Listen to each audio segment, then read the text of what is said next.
Son shit, y'all ready? I hope y'all are. This episode is about Elizabeth Freeman, a former slave who went up against the state of Massachusetts, went to the Supreme Court of Massachusetts, won her freedom, became free, went to court. And they was like, yeah, you're right. Give her freedom. Now, I'm pretty sure once they did that, they would like close the door on the rest of them. Because once the word get around, like, word? You could do that? Hey, nah. She messed it up for everybody. Like, the fact that she won messed it up for everybody. So a lot of y'all gonna have to fall back. It was a one-time thing. Now, of course, as time went on, Massachusetts was like one of the spots that abolished slavery at some point. So it is what it is, right? The North was less slaverish. The South was just slavery in abundance. That's how you get West Virginia and Virginia. You know what I'm saying? Because the western part of Virginia was like, man, we hide up in here. We straight. You know what I mean? Nah, we're good. Especially when the Civil War got ready to pop off. And it was like, yo, Virginia was like, yo, son, we down with this right here. And they were like, not us. We really ain't. I mean, that's y'all. Y'all got the tobacco and the cotton and all that. We good, B. We got the coal mines. We ain't really asking nobody to go up in there. We don't really want to go up in there. We're good. You sure? Yeah, matter of fact, don't even be calling it like, yeah, Virginia got y'all back. Not us. Not the western part of Virginia. Word. So what y'all gonna do? We separating. We good, B. Well, all right. And it just bowed out. Became its own spot.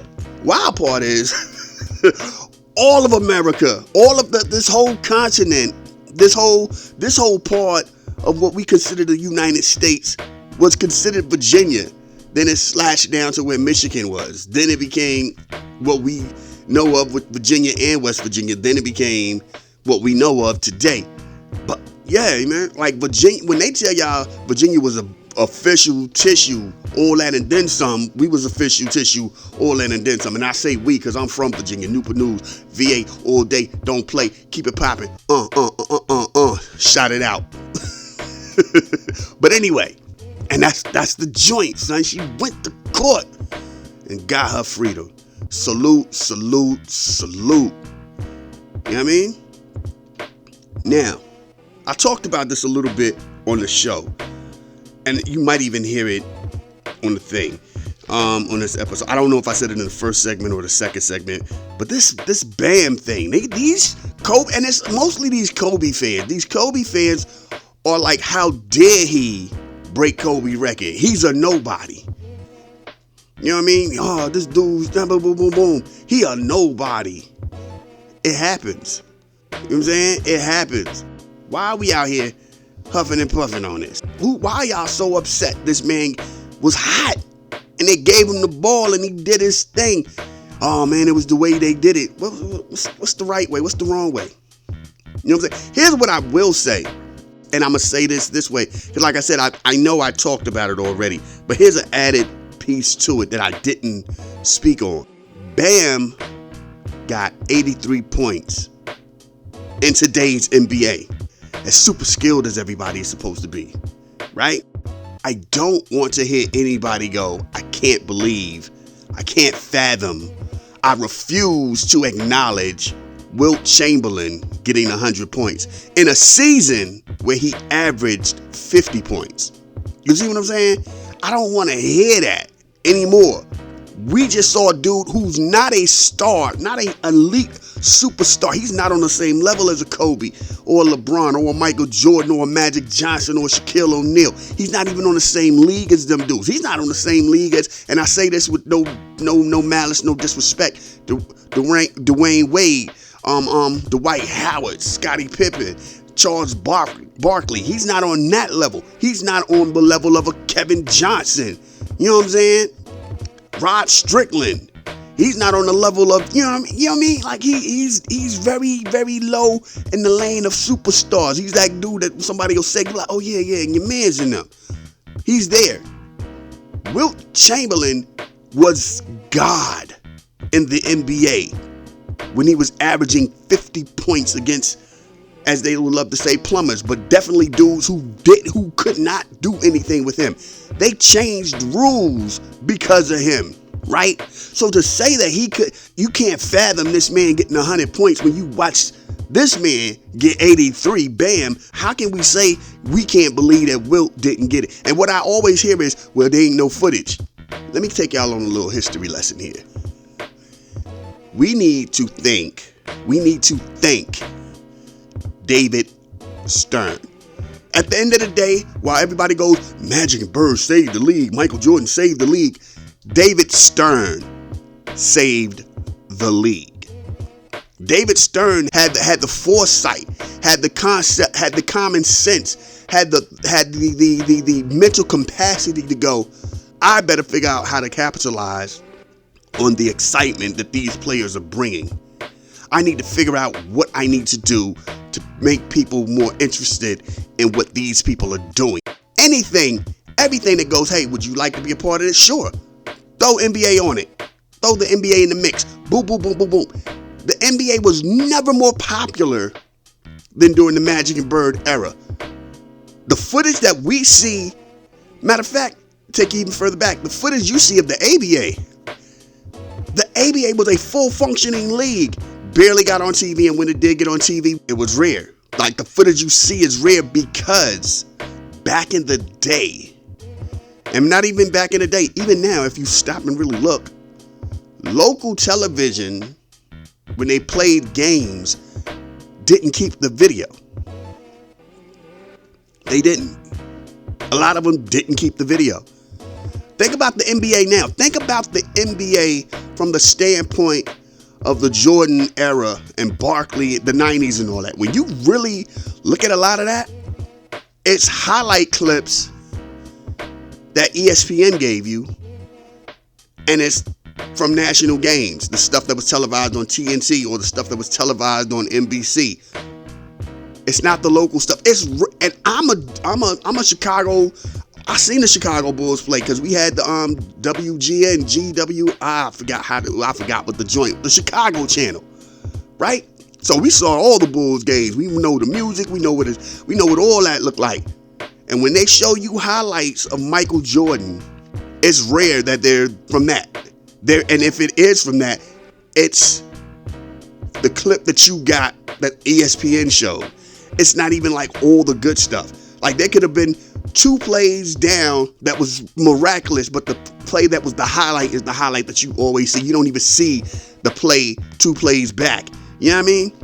There was no footage back in the day because the NBA wasn't popping like that. The NBA didn't get popping until the 80s.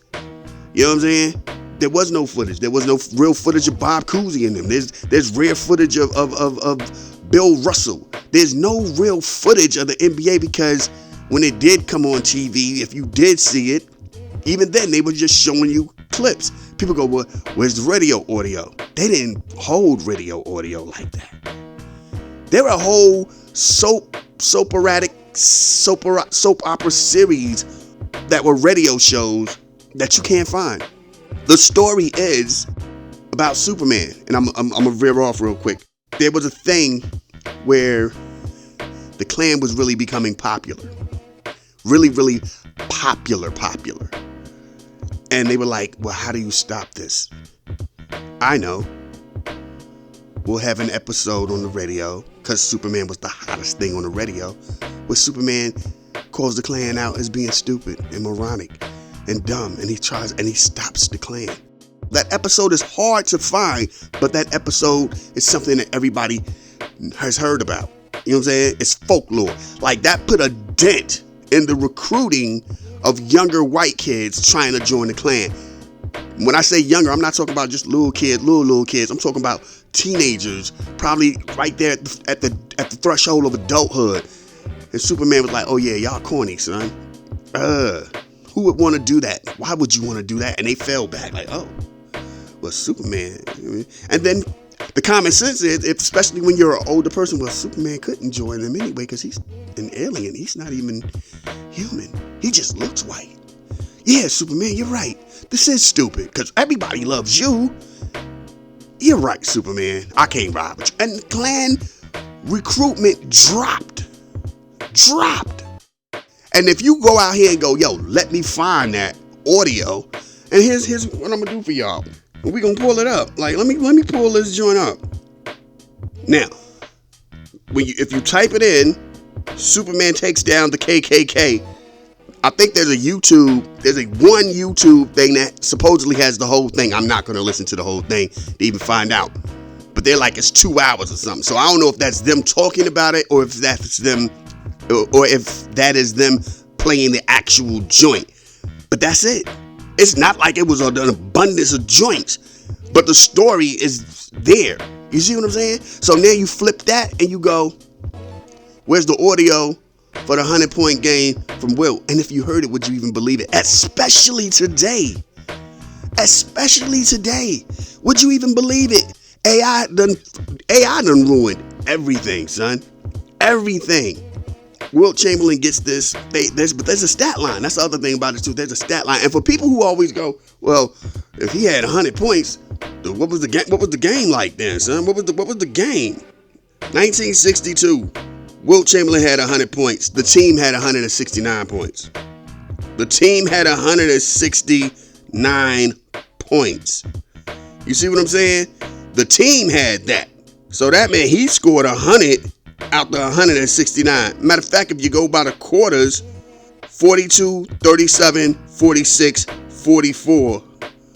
That's what they did. That's what they did. They got it popping. My man averaged 50.4 points a game that year. What are we talking about? What do we mean by that? Like, how are y'all? It happens the same way it happened with Bam. Nobody was going out here putting it down like that. And that's what I'm saying. Like, what are we talking about? Even crazier is Cheryl Miller scored 100 points before. I think in high school. Nobody blinked the eye. Nobody's watching. Nobody's videotaping except for family. High school games, them joints, are they televised all the time? But that was more believable than Wilt Chamberlin. Think about that. And a lot of that has nothing to do with believability. It has everything to do with the perception that we just think back in the day they were so trash. Which is crazy, because as fast as you're telling me, oh, them dudes way back, if the dudes in the 90s and the 80s was trash, them dudes in the way back in the 60s was dumpster fires. Like, ugh. And yet Wilt Chamberlin, one of the 3-4 best players, you mean to tell me that dude just can't run circles around him?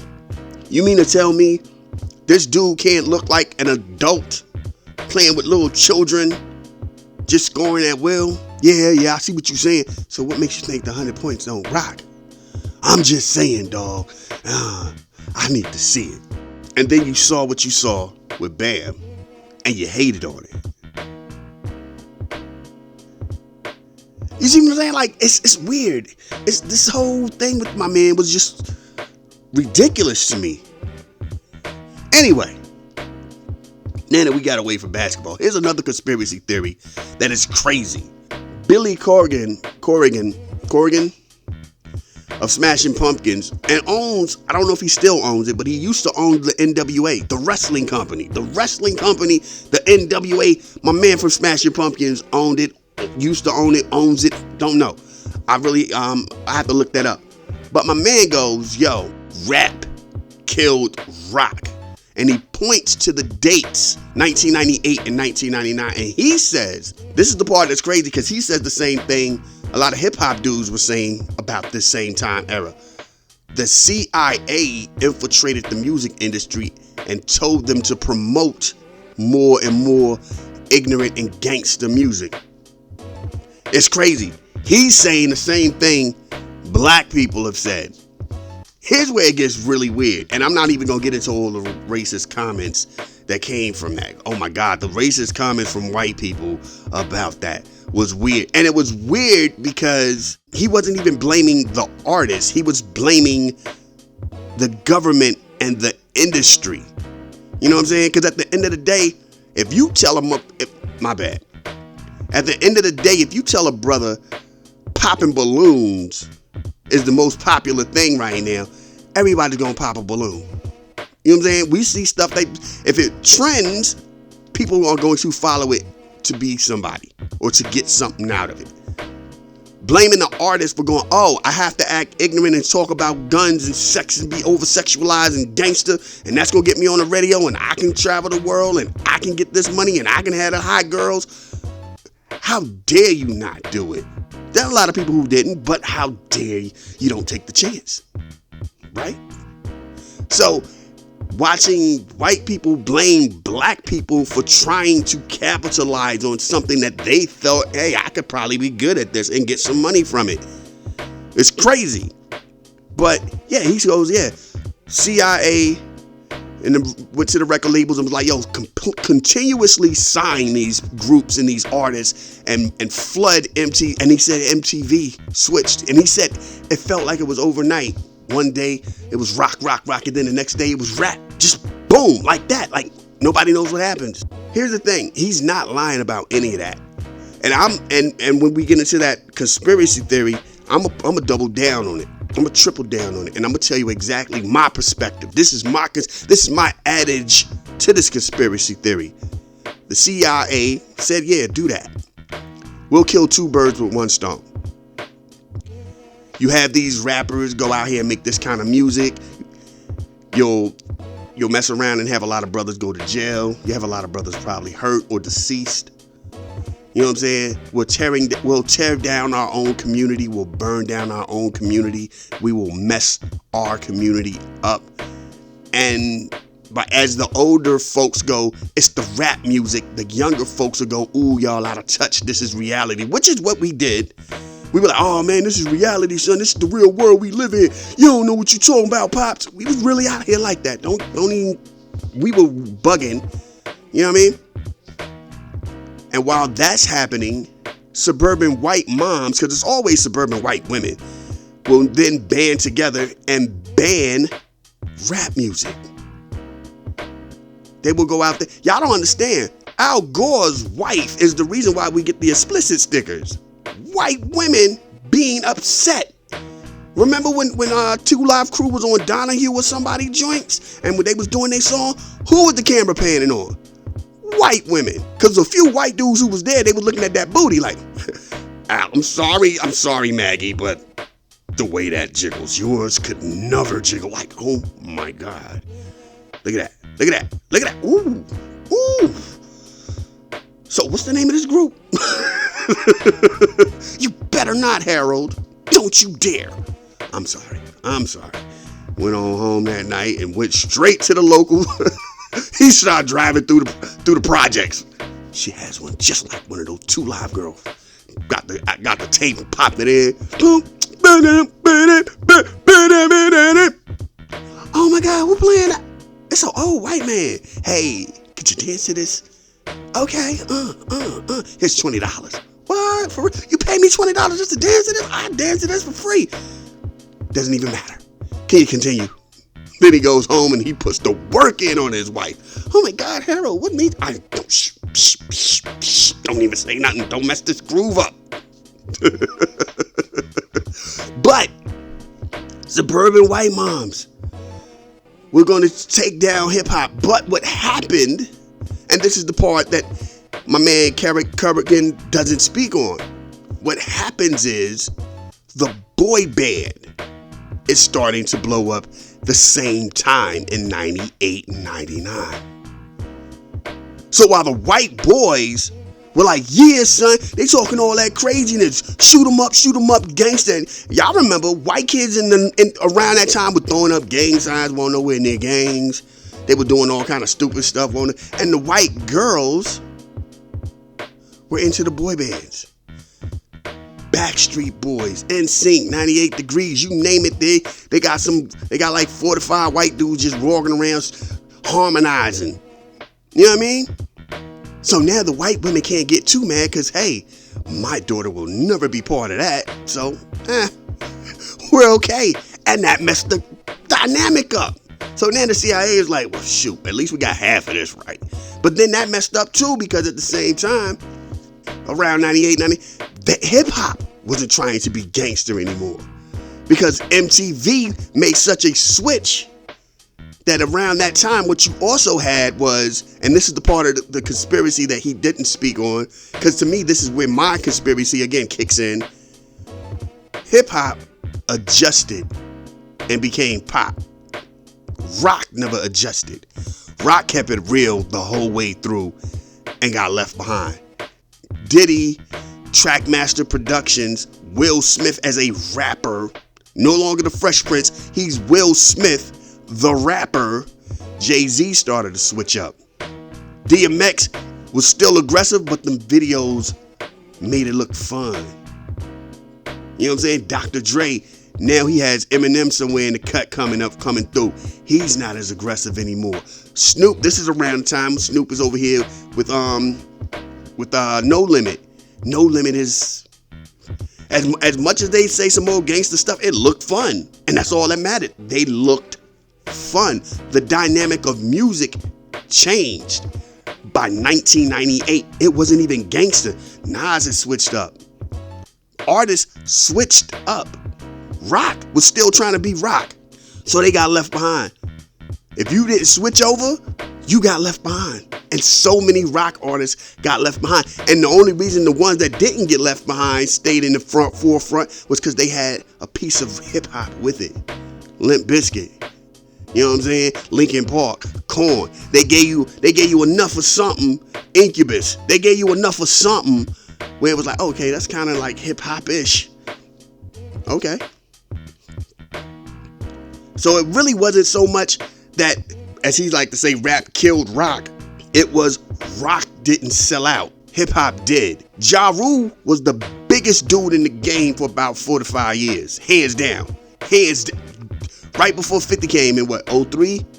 So you got, while he was still popping in 03. So 03, 02, 01, 2000, 99. Ja Rule was the hottest thing going. He was on MTV all the time. I think he didn't he do the collage of people on that one Super Bowl where it was like Backstreet Boys or NSYNC or somebody and Destiny's Child or Beyonce, a slash of Beyonce and Ja Rule, and all of them was on the stage together. Britney Spears, all of them was on the stage together. That was what MTV was. You know what I mean? Fat Joe switched up a little bit. You know what I mean? Big Pun was fun. Boniqua, yeah, all that. What are we talking about? Hip hop switched. Rock didn't change. That was what happened. I heard the interview. He didn't say it that way. He didn't even bring that part up. But again, when you went into the comments, white people were so lost and mad but they didn't even think about it. Like, yeah, rock kept it real. Hip hop changed. Hip hop switched up. Hip hop became more digestible for MTV because MTV was more welcoming all of a sudden, and they were like, well, shoot, if they gonna let us up in there, we might want to be more MTV-ish. Be ready for y'all. Here y'all go. Boom. And the reason why MTV was even more whatever pop-ish and they was starting to leave rock alone was also because they had sold to Viacom. And Viacom was like, yo, I think we need more palatable music. That rock stuff is cool. We gotta diversify our portfolio. And when they did, they was like, you know what MTV's best years were ratings wise? Madonna in the early 90s. When she was on her Vogue game. When she was out here with the cone breasts and she was doing her Madonna thing. New Kids on the Block. Tone Loc, Young MC, MC Hammer, Milli Vanilli. Pop music. MTV's ratings would go out of the building, will be out for the charts when pop music would jump on. Michael Jackson. When the pop artists would come on, they did better numbers than the rock artists. We can kind of leave that alone then. We'll be okay. We don't really need them anymore. We'll dial that down. And that's what they did. They dialed it down. They brought in newer people. They brought in other people. They started interviewing hip-hop artists more. There's more interviews of Tupac than almost any rock artist. Any rock artist. There are people who can remember Tupac interviews but can't tell you a Tupac song. Reason why there's a whole generation of people who don't even know nothing but like the same 4 to 5 Tupac songs. go Tupac, because he was always on MTV with the redhead bro. He was always on MTV with somebody else. He was on MTV with Bill Bellamy. He was on MTV during the video making of California Love. He was always on MTV. You see what I'm saying? MTV switched priorities. Rock was a casualty. Rap was conforming, so they weren't a casualty. Because don't get it twisted, there were rap artists, hip-hop artists that became casualties. You know what I'm saying? Mobb Deep didn't make it on MTV all the time. You know what I'm saying? Mobb Deep's classic. The Roots didn't make it all the time. There was that little time when they thought they'd rock with Mos Def for a minute, but at the end of the day, not all the time. Pharoah Monch. A lot of them dudes in that 98, 99, yeah, if you kept it, Wu-Tang didn't make it. Like, you saw more about Wu-Tang on tour than you saw a Wu-Tang video on MTV during that time. You know what I'm saying? So if you didn't make music that looked like that, if you didn't make songs that vibed like that, TLC survived. Escape survived. SWV kind of, Mary J. Blige survived. You know what I'm saying? And then you look at the rock artists, they were like, nah, son, we still keeping it rock. We still making rock videos like old rock videos. We're not doing any of that. They got left. They got left behind. It had nothing to do with rap killing rock. You know what I'm saying? Pop culture and rock wanting to be rock killed rock. And if they had switched up just slightly enough to stay in the mix, we might not even be talking about hip hop on a pop culture level. You know what I'm saying? On a pop culture, because hip hop changed drastically by the 2000s. All of a sudden, we were back to simplistic rhymes. You know what I'm saying? The music was more lighter. You know what I mean? And that's no disrespect to any of that. I'm just saying everything became more fun again. You know what I'm saying? The making of the band, the first one with Dylon and all that, and Ness and all them, I like to call that Club Thug, because they were saying some of the most gangster bars over some of the most jiggiest beats.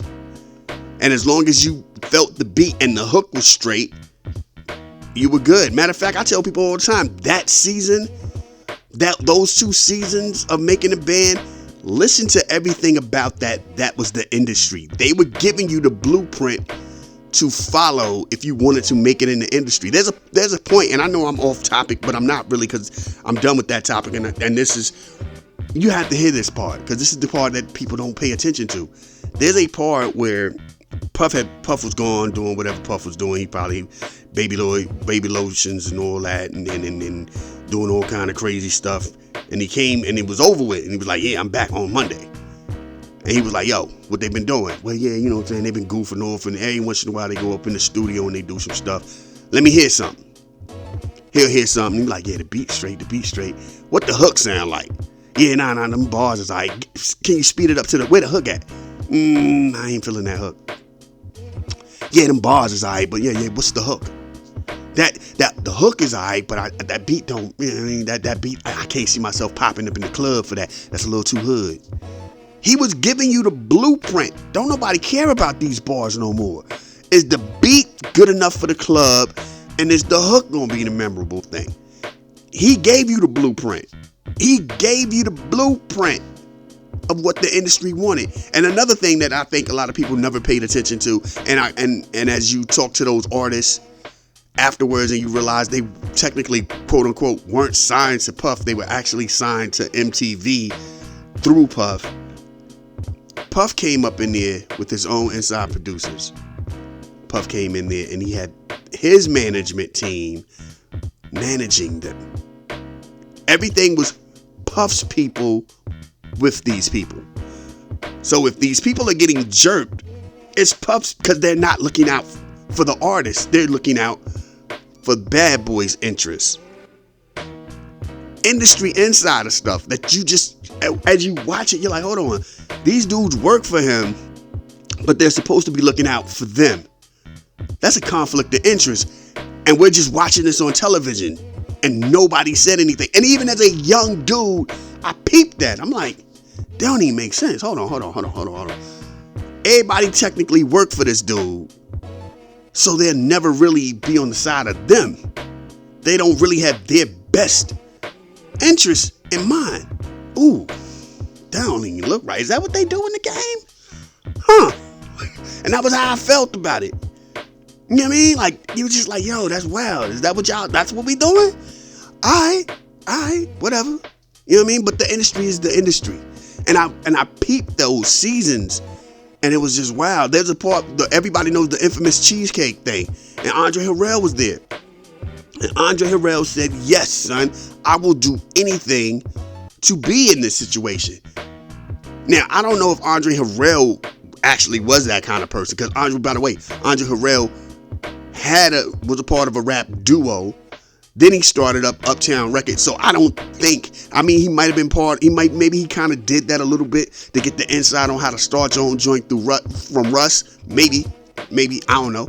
And when I say Russ, I mean Russell Simmons. Maybe, I don't know.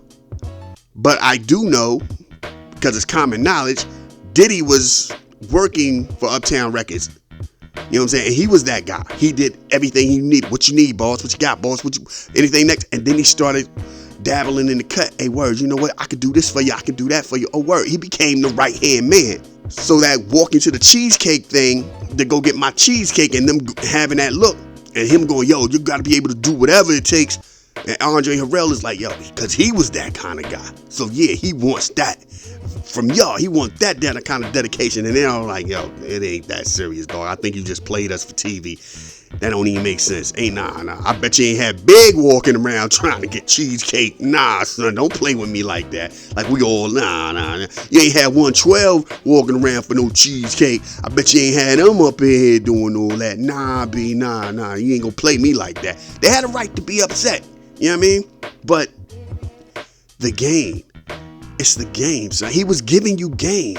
Like, yo, it's a lot of things. They told the shorty, the R&B shorty, the light-skinned bride, it's your family or this. Like, dude, if this falls apart, my family's still here. What is you talking? If this blows up, my family's still here. Hold on, B? Are you really telling me I got to choose between my family and this music thing? That, again, if it doesn't work, I'm still with my family. If it does work, I'm with my family.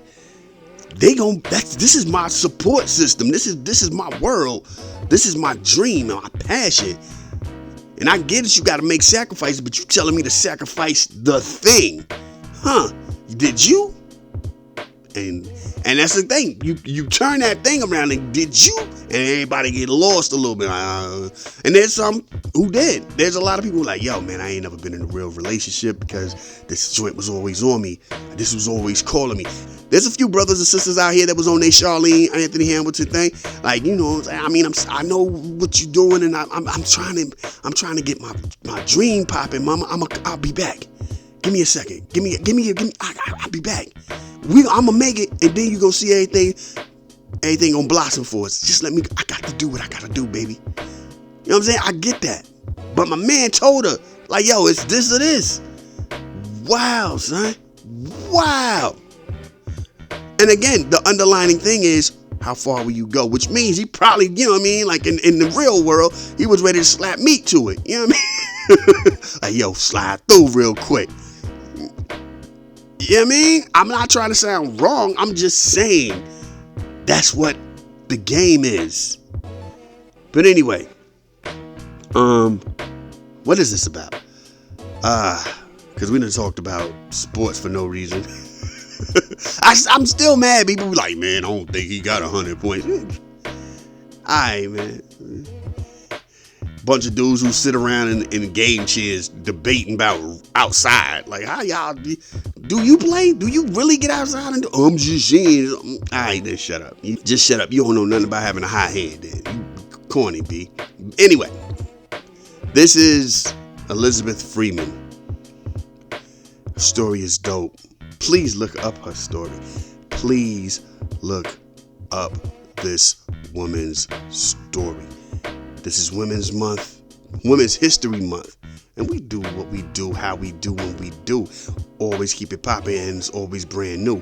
I know I shouldn't be saying anything other than let's get into what we do and let's go. But I just felt like grooving for a minute.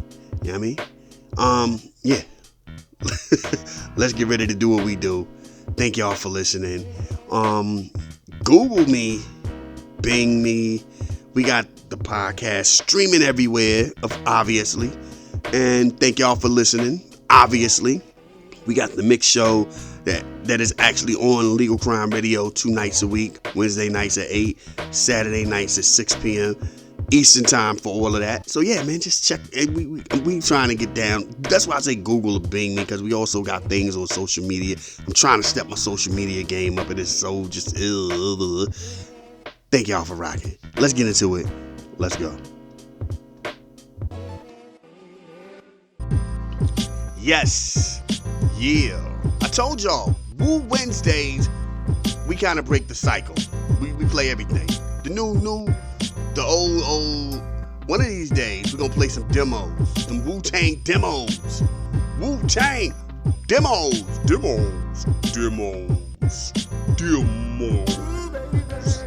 As we, word up to all of them peoples looking like, yo, what's up with peoples? Woo! Hey, you know what I'm saying? Look, I'm trying to stay positive because I know what I'm about to say is very dope. You know what I mean? So I'm trying to stay upbeat a little bit. But, I gotta say this. This is for all the basketball fans. Can somebody please explain to me why we out here hating on Bam? You know what I'm saying? We used to be okay with a dude making a move. Like, and dudes is really out here hating. And then they're telling you stuff like, he ain't do it the right way. I'm sorry, stop the beat for a minute. The NBA has been doing everything the unright way for over a decade and a half now. 15 years they've been doing it the not right way. What are we talking about? Bring the beat back. Is it because he's not one of the elite dudes? Because trust me, the internet would have shut down had Steph Curry revitalized himself and got that youthful spry in him and got that 83. LeBron, God knows, ESPN would have malfunctioned and shut down trying to overload you with all kind of joints if LeBron James had done it, if KD had done it, if Kyrie had done it, if Wemby had done it. You know what I mean? Like, just for the joke of it. What's your man? Zion actually goes out here and gets 83. It's a wrap. My man do it, and we got all kind of, I don't know, son. Why him? Like, what? And I'm trying to understand. Like, y'all are mad that a dude who's not popular did this. You salute that. Because everybody gets one of those nights where they're on and they fed that man the ball. They were like, yo, son, keep giving it, let him do his thing. He hot. How are y'all mad at that? What are we talking about? Scott Skiles, I don't know if the record's been broken, had the most assists in a single game. Scott Skiles will never, ever in his life be mentioned in the same breath as Magic Johnson, Isaiah Thomas, you know what I'm saying? Steph Curry, John Stockton, Chris Paul, Jason Kidd, Gary Payton. You know what I'm saying? He's not gonna get mentioned in the same breath as Jason Williams, J. Will, White Chocolate, Steve Kerr, Derek Fisher. He'll never get mentioned in the same lane as Tony Parker, Terry Porter. We can keep going as we Kenny, what's my man? Kenny, I can't think of Kenny's last name. Kenny used to play for the Rockets. He's on ESPN now with Chuck and them. You know what I'm saying? Like, never. We ain't gonna put him in that lane. But he had something over all of them. He had a great night. And we salute that. You go, yo, boom, salute. You did your thing that night. If James Harden would have pulled this off, we'd be saluting. We'd be celebratory right now. Y'all ain't feeling my man because he's not considered an elite dude.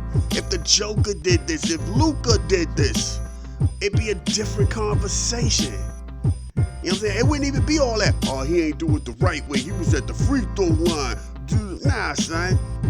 If anything, y'all be like, yo, he should have got 100. They was fouling him crazy, man. What are we talking about? Let that man eat. This is a historic, great moment in this man's career. We should be saluting that, man. I just wanted to say that before we get back into all of this other stuff, because I feel like goofballs, bring the beat back. Goofballs who ain't out here participating physically in any activities got a lot to say. You can tell these are dudes who ain't never been part of something before. Because we all know how it is. I'm assuming we all went outside and played.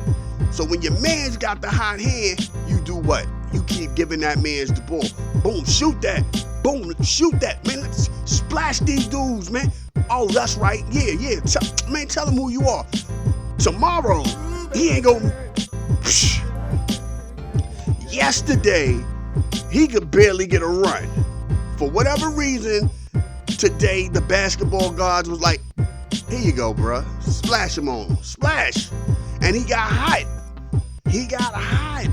And you gave that man the chance to get down and do his thing on the basketball court around the way. And that's something that y'all will talk about for about a couple of weeks, maybe a month or so. That's something that man, and then you, as a person who actually experienced it, yo, there was one time your pops went out here on 29th Street, lit it up. We played the 30, we played the 20, and he had most of all the points. He ran the whole day. His team was up. They never stepped off the court the whole day, and he was handling his business. Now, he garbage for real. But that day, yeah, your man was solid. Salute. And he hold that in his head. He got that. That's his accomplishment. We out here tainting and poo-pooing on another man's accomplishment. Y'all corny. I'm sorry. Y'all corny for that, man. Y'all real corny. I ain't saying y'all, the people listening, but y'all be hearing these. Y'all out of here, yo. Because if it was your favorite player, y'all be out here choking and gargling and all kind of stuff. You the greatest thing ever.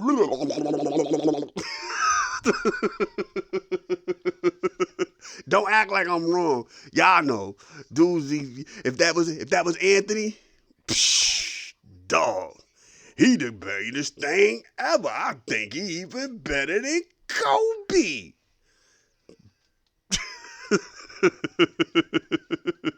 John Morant. Anyway, what we doing? Let me bring the beat back. That's how I feel, though. Let's just do it like this. Take it from the top. We gonna take it from the top, like, yeah. This moment in Black history. We gonna talk about Elizabeth Freeman. Let me tell y'all about Elizabeth Freeman. In 1781, she took the state of Massachusetts to court. Because she was like, yo, the Constitution of Massachusetts basically was saying the same thing that the Declaration of Independence say. All men are created equal, these rights and boom, boom, and freedom. And she stood on that. She stood on that. She was like, all men are born free and equal and have a certain natural, essential, and unalienable rights, amongst which may be renowned. What? The right of enjoying, defending their lives and their liberties, and acquiring and possessing and protecting property, and find that of seeking and obtaining their safety and happiness. She went to court on that. That was her argument. She was like, yo, What we doing? Nah, I mean, if you out here talking we all free, I need my freedom. Holla at me. Holla at your girl. Let me get mine. That's all I'm saying. Let me get my piece of that. You know what I mean? And she won. She won. She went out here and she seeked the counsel of Theodore Segwick, a young abolitionist-minded lawyer who was like, yeah, you're right. You know what I mean? Yeah, let's do that. Let's make that happen. She won. She won. You know what I'm saying? And it was like, yo, what do you do from that point? You know what I'm saying? Then when she won, Elizabeth took the name. Actually, she wasn't called Elizabeth back then, but she took the name Elizabeth Freeman because she was free. Then what she did was she was like, yo, her old slave master was like, yo, why don't you come back through? She's like, nah, son, I'm good. I'm alright. You know what I'm saying? And she worked. She was basically a servant, paid servant for Segwick and his household. You know what I'm saying? She worked from the family until 1808 as a senior servant and a governess to the Segwick children. You know what I'm saying? That is what we're talking about. You know what I'm saying? We don't talk about stuff like that. We don't make moves for stuff like that. This is what we're talking about. You know what I'm saying? They say she spent 2 decades as a motherly figure to the Segwick children of her life. You know what I'm saying? Now, people still don't know her age when she had died, so they just assume she was about 85. Who knows, man? Being healthy and being taken care of and living good and stress-free. I don't know why I said fee. Free. She probably lived past 85. She probably had a nice, beautiful, ripe age as a free woman. We don't talk about that a lot, man. Bring the beat back. We don't talk about that. And it's time, sometimes, you know, it's dope to pull these joints out the cut. Because, you know, I myself, y'all know me, man. I get tired of the you know what I'm saying? Oh, it's always the sad stories and, you know what I mean? Like, what's the joint Will Smith, like, after he smacked Chris Rock, he had a nerve to have a movie about being a slave, and, you know what I'm saying? And he was supposed to be portraying the dude with the whip, the picture that every black person looks at and goes, woo, with the welt marks on the back. First of all, if you from where I'm from, them also be the pictures that your mama used as a threat. Yeah, you better get some act right. Your back gonna look like that. Now, somebody gonna hear this and be like, that's what I'm talking about, son. Black trauma. Trust me. That put you in line real quick. You be like, woof. Alright. That look bad. But, yeah, Will Smith was like, I'm gonna play that dude. I ain't never seen the movie. It was an Apple movie. And I don't got Apple. I don't deal with Apple like that. But I'm just saying, we gotta stop that. You know what I'm saying? We need to show the good joints. The joints where we overcame and we triumphed. You know what I mean? I ain't watched the Harriet Tubman movie with your girl either. Cynthia, whatever. Yeah, I ain't watched that joint either. I don't know. That joint just looked too stylish. Like, she looked cool. I'm like, the Harriet Tubman I'm thinking about, one out here just styling with the fedora and the trench. Like, nah, son, I'm pretty sure she was dirty and stinky. You don't know. Don't be playing with me like that. You know what I'm saying? Smacking people if they making too much noise. Shut the up. Clap, clap. You know hitting me makes just as much noise. No, it really don't. Because the next time, I'm going to just put your head in the mud and suffocate you. Then she look at her husband. You better be quiet, Agnes. I want to taste freedom with you. I don't want to go without you. Oh, I'll kill you too if you get out of line. Huh. Hey, boy. Don't let that cool picture where she just chilling, looking all stoic fool y'all. Harriet Tubman was a beast, son. She was a beast. They say, on her last run. It was massive people on the last run. Son, come on, man. What? But it's too easy to do Harriet Tubman. That's why we don't do Harriet Tubman, because it's too. That's why I don't do Martin Luther King and them. It's too easy. It's too easy. But sometimes, man, you just gotta realize, like, yo, that was that joint. She was that thing. We love you, Queen. Let's get back into what we do. Legal Crime Radio. Y'all already know this is how we do. When the history done, we get right back into the music. Y'all be like, where we at? We getting right back to the music. And y'all can hear these on social media, not social media, any place that's streaming the joints. Let's go. Wu-Tang. That's the time, and then we got to let it go. Y'all know tonight was so incredible. I'm ready to go. I'm ready to go. Yo, salute to Jamie Foxx.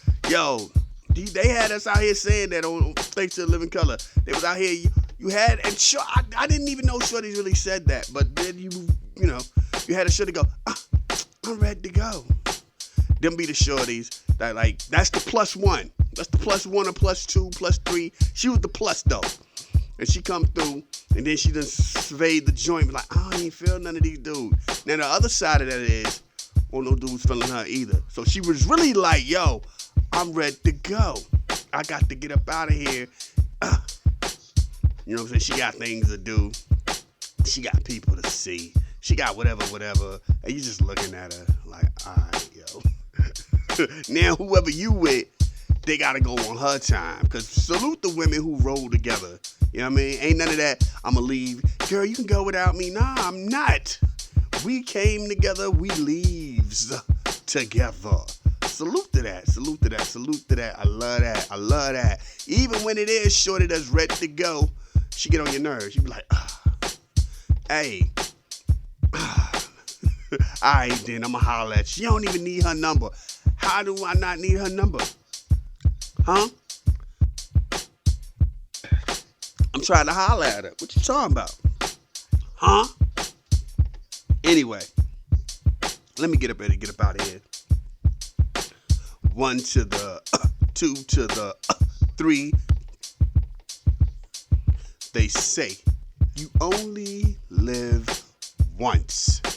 That is incorrect, my friend. You only die once. So anytime that you get out here, do your thing, make sure that the God you pray to allows you to continue with your journey, and make sure that you show the world the best version of you. Be safe. Peace. I butchered my own joint, and I refuse to start over.